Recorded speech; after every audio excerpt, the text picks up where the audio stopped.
Wherever you are, welcome to another of my takes on China. And wherever I go, I hope to learn something new. And the other day was no exception. I spent a night and a day in the Xibe Autonomous Region in the west of Xinjiang.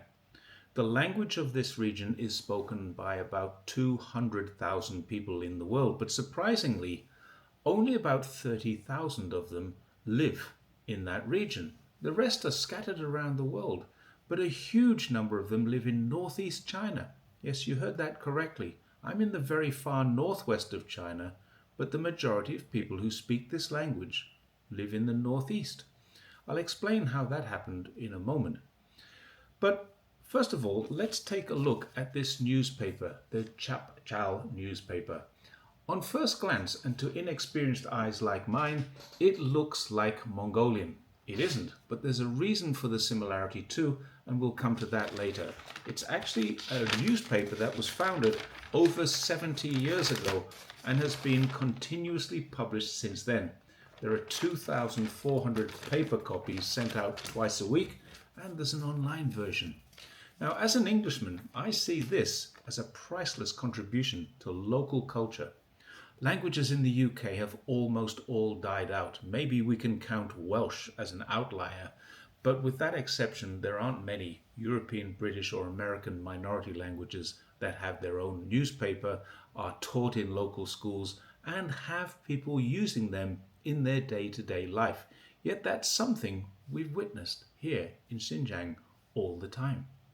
Many people criticize China, mostly without good reason, saying things like, the country is eroding local languages. In fact, the total opposite is true.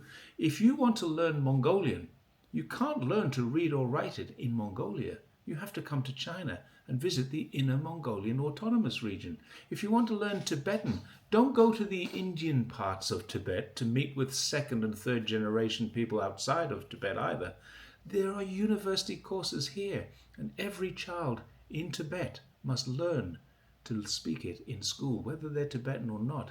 So if you want to learn Xibe, there are advanced courses in the languages in university here in Xinjiang, in Gansu, and even in Dongbei in China's northeast. But seeing signs in Uyghur on the streets, reading menus with Uyghur language, I have to agree that doesn't prove the language is still alive and well. Wales has that. But get into a taxi in Xinjiang and listen to what the driver is listening to.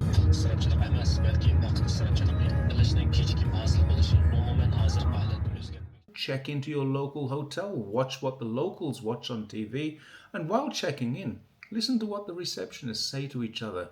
Most of the time, it isn't Mandarin, it's their local language.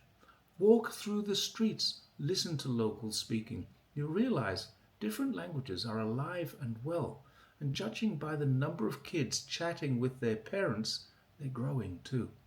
So this brings me to the question of how the Northeast and Northwest are so linguistically connected, and how is it that their written language has so much similarity to Mongolian?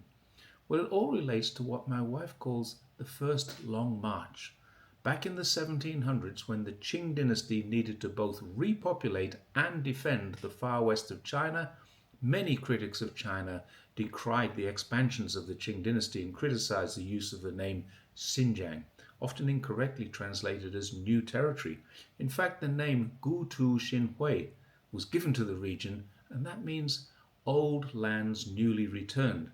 Many Qing dynasty documents found in the Forbidden City verify this, but let's give it some additional context. Prior to 1759, the region was considered part of China, but where control had been relinquished. The Emperor Qianlong, and remembering that the Qing dynasty was a Manchu ethnic minority of China, not Han Chinese, tasked the Xibe of northern China with the job of repopulating, and because they were skilled fighters, defending the western borders was another part of their job. So over a period of more than one full year, 4,000 of them set out to do this, and in doing so, they traveled across the Mongolian steppes. They added soldiers, workers, even some wives along the way. And because so many children were also born along the route, despite the hardships of a 4,000 kilometer journey, more than 5,000 actually arrived in what is now the Xiba Autonomous Region. Now, a short word for the detractors who might claim that China, particularly the People's Republic of China, has expanded to take over this region. There's something you need to consider here. If you want to use the argument that China has taken over the region and renamed it Xinjiang, New Territories, please make sure you have the same argument for New South Wales, New Zealand, New Caledonia, New York, New Hampshire, New England, and every other new land, almost all of which were invaded, occupied, and colonized long after Xinjiang was recovered by the Qing dynasty. If you're going to suggest China should give it back to the original inhabitants, you'd need to explain who they were and find out what happened to them. They certainly were not Uyghurs. Xinjiang, as we know it today, was part of China during the Han Dynasty. That started over 200 years before Christ was walking around Nazareth.